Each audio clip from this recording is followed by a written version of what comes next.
Chers auditeurs, bonjour. Bienvenue sur ma chaîne Margot Raconte. J'espère que vous vous portez bien. Aujourd'hui, chers auditeurs, bonjour. Bienvenue sur ma chaîne Margot Raconte. J'espère que vous vous portez bien. Aujourd'hui, nous nous retrouvons pour une nouvelle histoire. Dans cette histoire, Messieurs Georges et Christine nous racontent comment les Africains sont tous polygames. C'est tiré d'horizon.documentation.ird.fr. Et il nous dit ceci: une seule femme ne construit pas un village. C'est être célibataire que d'avoir une seule femme. L'homme qui a plusieurs femmes ne dort jamais affamé. Sans plus tarder, on découvre la réalité de l'histoire. La polygamie masculine est perçue comme le système matrimonial traditionnel le mieux enraciné en Afrique. De là à penser que tous les Africains sont polygames ne serait-ce que par aspiration. Il n'y a qu'un pas, vite franchi à l'heure où l'on se préoccupe de la propagation du VIH-Sida et des droits des femmes. La multiplicité des partenaires sexuels n'a-t-elle pas engendré un taux très élevé de séropositifs dans certains pays africains? En France et aux États-Unis, la polygamie n'a-t-elle pas, avec l'excision, alimenté le discours et le combat sur la domination masculine? Cela a conduit à rendre illégale cette pratique en Occident sans pour autant qu'elle disparaisse. En Afrique, pourtant, elle semble résister à la modernisation des comportements urbains, même dans les pays qui l'ont légalement aboli comme la Côte d'Ivoire ou la Guinée. La multiplication des maîtresses de deuxième bureau dans les villes conforte cependant l'idée selon laquelle les Africains sont tous polygames de fait. Et l'adultère de l'homme polygame reste très ambigu en droit, puisque le polygame peut toujours se marier avec toutes les femmes qu'il fréquente, si bien qu'il est difficile d'opposer un principe que l'adultère du polygame soit une cause de divorce. Un phénomène qui reste important, se marier formellement en Afrique est un acte essentiel, tant pour les hommes que pour les femmes qui accèdent ainsi au statut adulte autonome. Rester célibataire, divorcé ou veuve, ou en concubinage ne peut être en général qu'un état provisoire, souvent lié pour les hommes à la difficulté à réunir une dot pour compenser la perte d'une femme dans la famille de l'épousé. Le mariage est une urgence pour les femmes dans le contexte africain où elles sont souvent en surnombre par rapport aux hommes capables de payer la dot. Sur un marché matrimonial ainsi déséquilibré, les cadets ne peuvent affronter les aînés, surtout en situation de crise économique. En 50 ans, il y a moins de 10% de célibataires, hommes et femmes, en Afrique.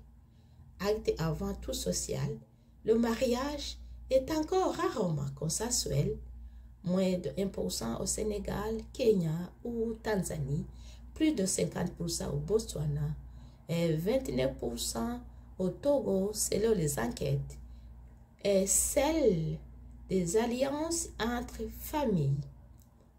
Les droits qu'il implique pour chacun traduisent les rapports aînés-cadets et de genre homme-femme en vigueur dans la société concernée compte tenu de la rareté des unions interethniques. C'est dans le cadre qu'il faut comprendre la pratique de la polygamie formelle. Théorie explicita la polygamie.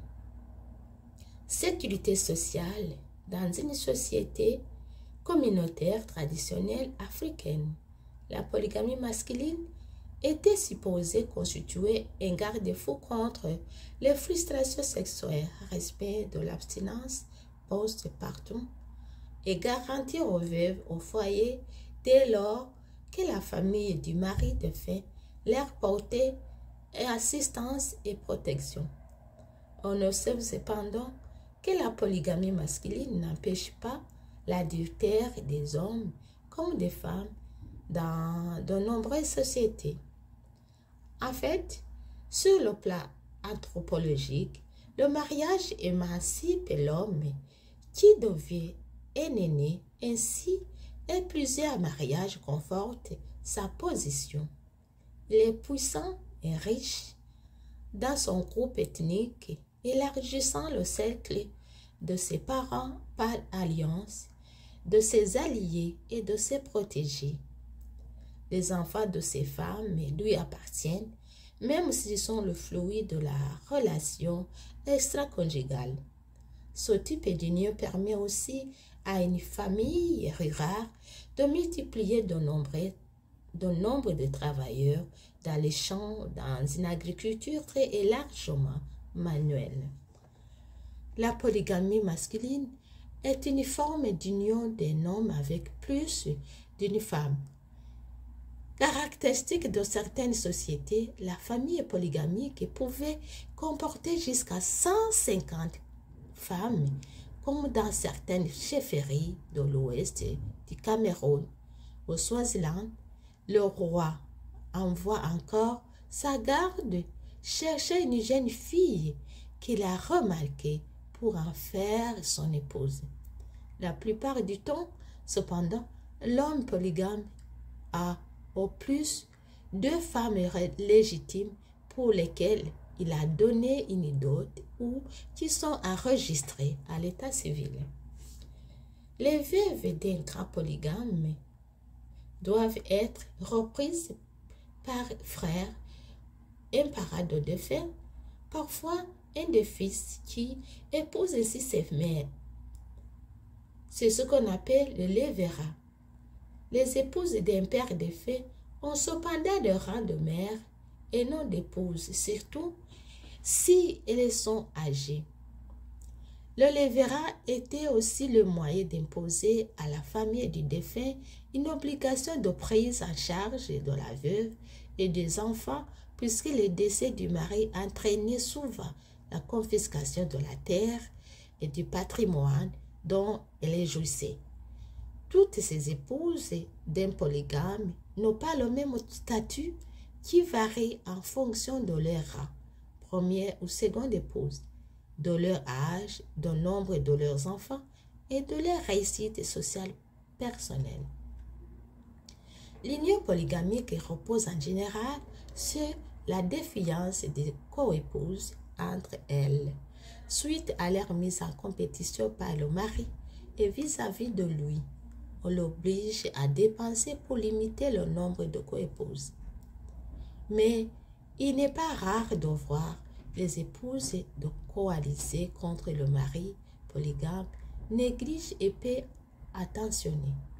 Bref, la conjugalité polygamique est très souvent un combat pour la protagoniste avec résidence séparée, divorce, voire voie de fait.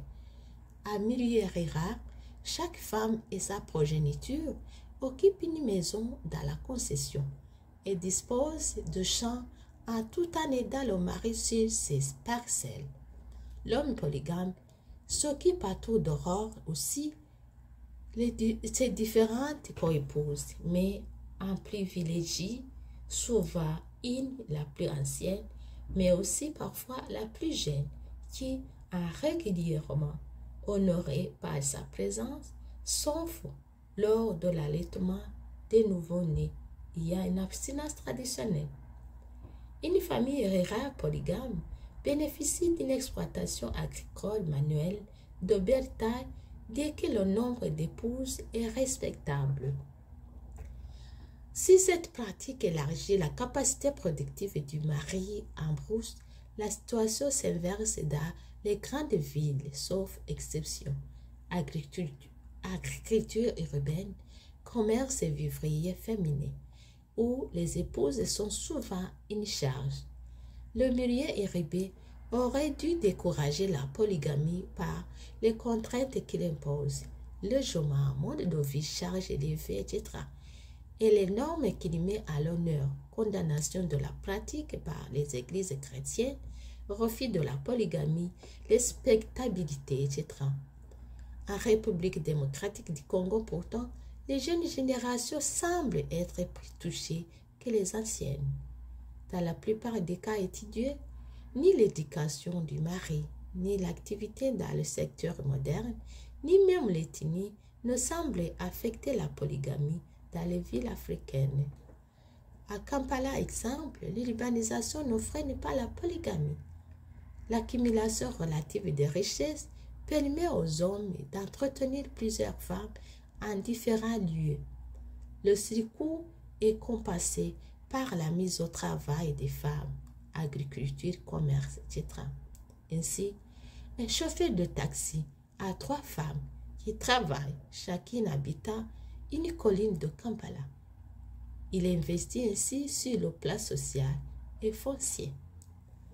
La pratique permet à l'homme de maximiser sa descendance tout en s'assurant une assurance vieillesse en multipliant ses descendants.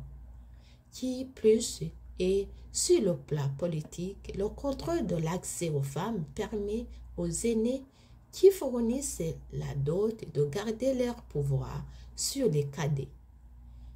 Un chef et surtout utilise son moyen pour se concilier tel clan ou lignage. En fait, avoir de nombreuses épouses est un élément ostentatoire, participant du prestige. La polygamie repose sur un important écart d'âge entre époux, si bien qu'il ne peut y avoir qu'une minorité d'hommes mariés selon ce type d'union, alors qu'une majorité de femmes peuvent l'être à un moment donné de leur vie. Minorité d'hommes âgés, riches ou puissants, souvent. La polygamie possède dans bien de pays africains un statut légal et apparaît dans les régimes matrimoniaux de 12 pays de la zone franc sur 14. Qui dit polygamie dit davantage de femmes mariées que d'hommes. Il n'y a pourtant pas plus de femmes que d'hommes dans les sociétés polygamiques et les hommes célibataires ne sont pas condamnés définitivement au célibat.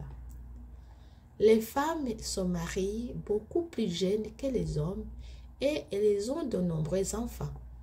Ces déséquilibres entre générations et entre hommes et femmes autorisent la polygamie avec le remariage rapide des veuves et de divorcés, l'absence de célibat féminin et des décès masculins plus fréquents aux âges élevés. Chers auditeurs, l'histoire sur la polygamie se limite aujourd'hui ici. On se retrouve prochainement sur la suite. Là, on va voir le recul très progressif de la polygamie. Si vous avez aimé, n'oubliez pas de commenter, de liker et de partager l'histoire. Et surtout, n'oubliez pas de vous abonner nombreux pour ne rien manquer. Merci et bonne journée. À la prochaine.